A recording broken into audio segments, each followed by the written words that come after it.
Преплашени до смрт, две деца на 13, односно 14 годишна возраст, синоќа околу 20 часот и 30 минути, додека се движеле по велосипедската патека во комплексот Горица, во непосредна близина на председателската вила, патот им го препречила мечка. Изгубени од страв, ги фрлиле велосипедите и трчале кон стражарницата на председателската вила, каде и биле засолнати. Полицаецот кој се погрижил за децата и го побарал нивниот родител им кажал дека иако комплексот е целосно осветлен и во вечерните часови е полн со рекреативци, мечката веќе неколку дена е забележана на просторот од Горица до Свети Стефан. За настанот просведочи родителот на дечињата, кој е познат на нашата редакција, но не сакаше да зборува пред камера.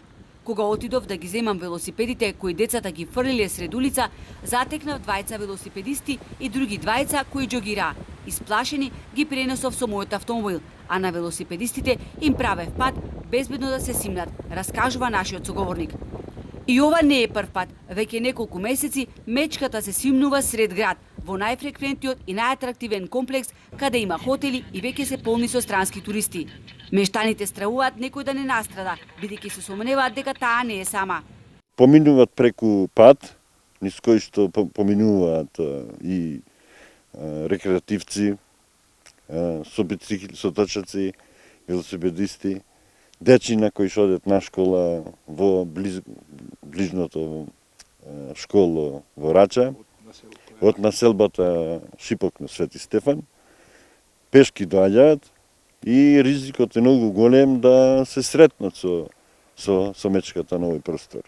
Нејзиното присуство со помало мече, таа е поагресивна и е поопасна за доколку сретни луѓе или деца. Од почетокот на годинава, досега мечката уништила преку 200 пчелни семејства на потекот од Горно Кјонско до Горица. Се обративме, вели Алач, до сите надлежни институции, но никој не превзема ништо. Мечката е заштитен дивеч, но доколку представува опасност, има процедура по која треба да се постапи. Ние немаме задача за успивање и дислокација на дивото животно, велат од Националниот парк Галичица. Тоа е обврска на Министерството за земјоделство, кое треба да го задолжи инспекторот по лов да постапи согласно законот.